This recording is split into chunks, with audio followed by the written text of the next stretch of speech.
Osvrnut ćemo se na rad sa kompanijama i virmanska plaćanja. Prva opcija, gotovinski račun.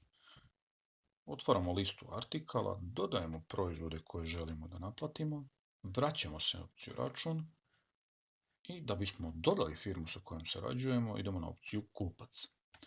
U listi kupaca ćemo imati sve firme sa kojima smo radili. Ukoliko je to novi kupac, da bismo ga dodali u memoriju aplikacije, potrebno je da odemo na opciju dodaj. Spuštamo se na polje identifikacioni broj, unosimo PIP firme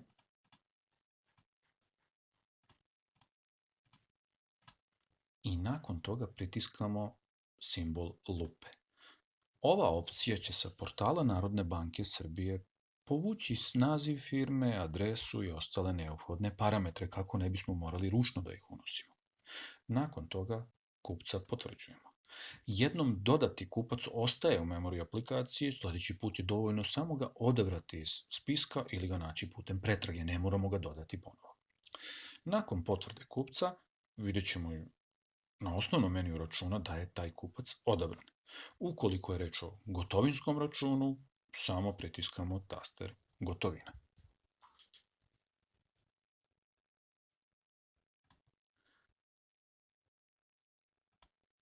Takav račun će sadržati ID kupca gdje će biti napisan PIP te firme i također na dnu računa ćemo imati ko je kupac.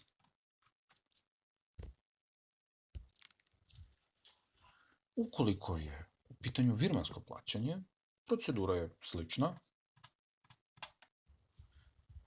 Vraćamo se na račun, biramo ko je kupac, potvrđujemo, idemo na opciju detalji. Način plaćanja je već odabran kao prenos na račun, tako da samo otvaramo opciju dalje. Dobijemo kako će taj račun izgledati i idemo na opciju izdaj račun. I račun je izdat.